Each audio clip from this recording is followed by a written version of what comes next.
I don't know if Brandon touched on this.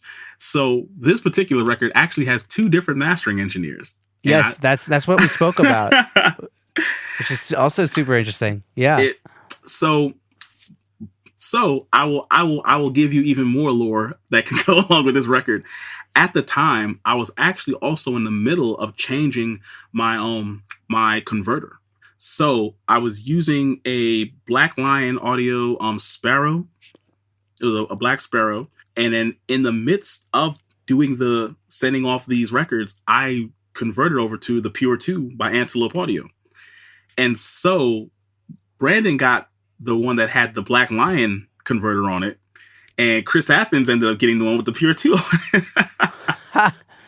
So the records that everyone is hearing are actually 2 different style and type records when it comes to the sonics. That's crazy.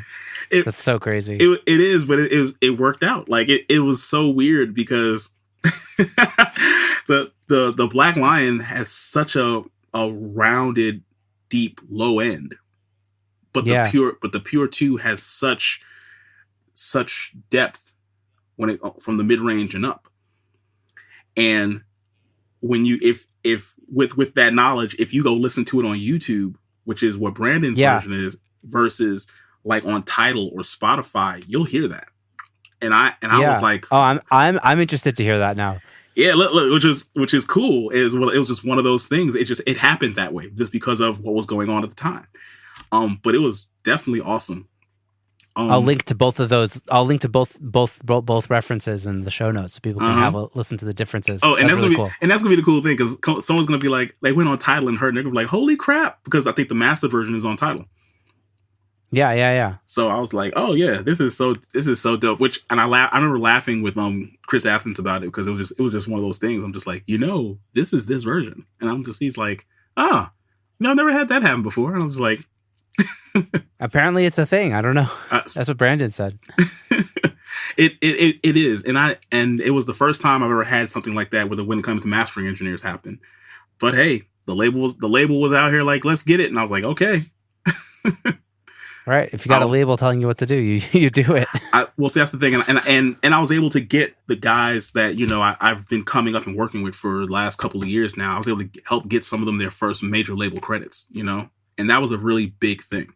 Being able to be like, hey, you did this record. Hey, here you go. You helped on this record. Hey, you had a hand in this record. And like right now, nice. The record has millions of plays on all these different platforms. Like the other day, I just found out that the record has, 4.57 million plays on SoundCloud.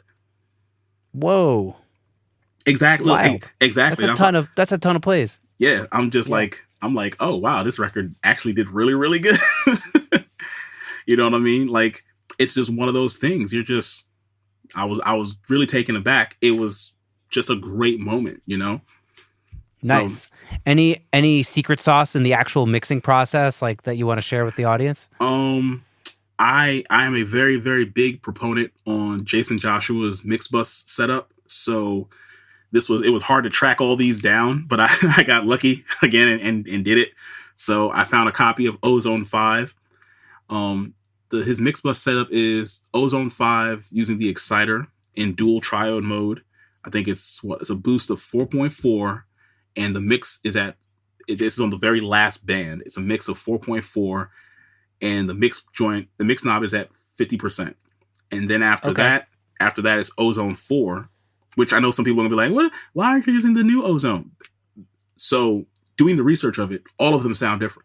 From Ozone 4... all the Ozones do sound different. Yes. Yeah. So from Ozone 4 up until 9 right now, all of them sound completely different. And they all got progressively cleaner. But back in the day, Ozone was definitely a definite harmonic distortion kind of plugin. Like, it definitely had a vibe and a feeling to it. Yeah, it's gritty. Yep. And so Ozone 4, all these different settings and presets, which you can learn and see all these if you go get his video from Mix with the Masters. 100%. It's the one with Rosalina. So I got that, and then I used the Pro L2 at the very end of that. Now, for me, after I mix into that setup every single record all the time, and wow, And that's because besides that, I have a hardware setup. So I'm using this great SSL 4K summing box creation from the people at Cayenne, who it literally a nice little company in Spain, and they only make this is what they make, right? They make these beautiful SSL recreations for the summing portion of the SSL 4000. So I have a 14 channel SSL summing box going into my SSL bus compressor from Audioscape. With that, it's just doing like 2 dB to 4 dB of compression. And then out of that, it's going into my Clairphonic with all the knobs at 12 o'clock and all the switches going to the left-hand side or down. From there, I just picked this up, but at the time I had the Clark Technic EQP1As on my mix bus at the time, using the Chris Lord-Alge settings on those. So it's basically a boosted 5 at 60. Chris has the i3S Pultex, so his is a boost of 5 at 70, but 60 is the closest we can get. So I got that. I got those. I had them. I just replaced them with those are like kick drum settings. Those are like really like get the kicks out, right? But that's the thing. So mixing into that, see that, and this is where people get it messed up. If you just start turning all these settings after your mix, it's going to ruin the mix. Right. Mixing into it, I get the best. I now don't have to boost the kick too hard because the boost is already there. Right. I don't have to boost the bass so hard because the boost for the bass is already there. What is it? And then you boost at 3K, 2 dB at 3K, right? And even though most people are like 3K, that's crazy, but 3K sounds really good. And again, anything you're going to compensate for is just because you're mixing into it. So it's just part of the setup. Right. And then from there so into the pure. Kind of like starting off with your like little, like the timbre, whatever you want to call it, of like of those records is like what you're already mixing into. So you just like you said, you're doing less. Yeah, because having the tone of my record right now is the best thing in the world. And that's what it took me all these years to learn about getting into hardware. Like when you're coming up, you're like, yeah. And then as you grow up as a young engineer, you start to realize, I can do all this in the box. And then again, without the formal training or having someone over your shoulder saying yes or no, you realize that mixing in the box isn't that easy. You're really trying to grab a tone and a sound that exists out here, and you're just trying your best to get it. Now, for me now that I'm older, I'm like, I get these pieces that, again, the people that I look up to, there's core pieces that just sound really good all the time. Like there's a sound from the SSL bus compressor hardware that just sounds really good, from the Clairphonic hardware. And I have the software, but the hardware, there's something about that inherent space, that air and, tubes and just hardware hit that just sound different here in the real world. And again, for me, I'm lucky enough to have it, so I use it to its full advantage every record. And I never change my settings either, so I just mix into the same settings all the time for every genre because it just gives me a tone that makes my records sound more realistic. Yeah.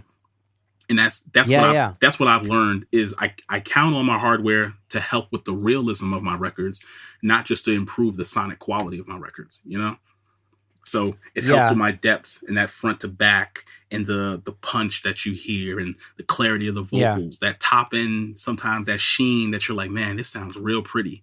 Things like that, Yeah. I mean, I think all of us people that are still working in the box we're just trying to make our stereo bus have something on it that gives it a little extra vibe and juice, whether it's like the tape machines or the virtual consoles. That's another thing. So I have a Zulu. That thing is awesome. Oh my God. That if I could recommend one piece of hardware that'll probably change your mixing life, get a Zulu. Okay, cool. Yep. I'm gonna go on Google right now. Look, turn the enhanced knobs to like 12 o'clock or 3 o'clock. I promise you, the way you hear your mixes after that will change your life. It will 100% change your life. Not even a question about it. You're gonna literally get it, use it, and everybody, put it this way, everyone that I've told to go get one and then they got one, I get a phone call right after it happened, after they get one. And they're like, I started messing with it. And then I turned these knobs and I'm just like, holy crap. Oh my gosh. Okay, guys, the secret sauce is out. That's it. We can close this segment forever. We just get Zulus and we're done. Well, I'll say this. And I know Langston, the guy that created the Zulu, I know he's going to get on me for this, and he's been getting on me for this, but I told him I don't care, and this is what helps him. This is what helps me sell the Zulu to more people. The Zulu is one of the few analog devices at its price range that have a built-in limiter. So, whoa, for like $650 plus tax or shipping or whatever, you can not only have a hardware tape emulation box that emulates like 3-4 different tape types in boxes, but again, if it's like the last thing on your chain before going back in, it has a built-in limiter, which means, and if anyone understands this about hardware, you know that this now gives you the room to push in to a record and basically do whatever you want. So you gain RMS without losing dynamics. Sick. Dude, look, man, I'm telling you. Okay, guys, the secret's out. Look, and so you heard that Xanman record. Giving your records. You're giving your records really hot to the mastering engineers, I'm guessing. So I picked something up from and I picked this up from actually talking to Jason on Instagram. So I've had message conversations because I'm a talkative person and people like me. So hey man, you're super likable. Yeah, sorry about that yawn. No, I'm good. I tried. It's getting later. Look, I understand. I understand, man. So I went and I hit him up and I was like, like how loud are your records? What's your one piece of gear that you really do love? Because I saw that Pensado's Place episode, and he was like, "I'll grab my 10M if the studio was on fire," and he changed it over to his monitor speakers. And then after that, I was like, "Well, how loud are your records? Like, how do you deliver your records to mastering?" And he was like, "Well, I'll give the mastering engineer two things. I'm giving them what I give the client, which is like a pseudo master, and then I'll give them the mix without the limiters on it." So I took that to heart. I'm a very big proponent of Ozone 9. So again, because I have the gear and I'm pretty good with the mastering, with the mixing, I'll use Ozone 9's master assistant and give them like a little pseudo master. And that's what I send to the clients. So they get their mix back nice and loud and punchy and like it's a pseudo master. It's not a quite as big as a master. It's like the bigness you get from sending it off to someone professional that knows what they're doing. But it's close.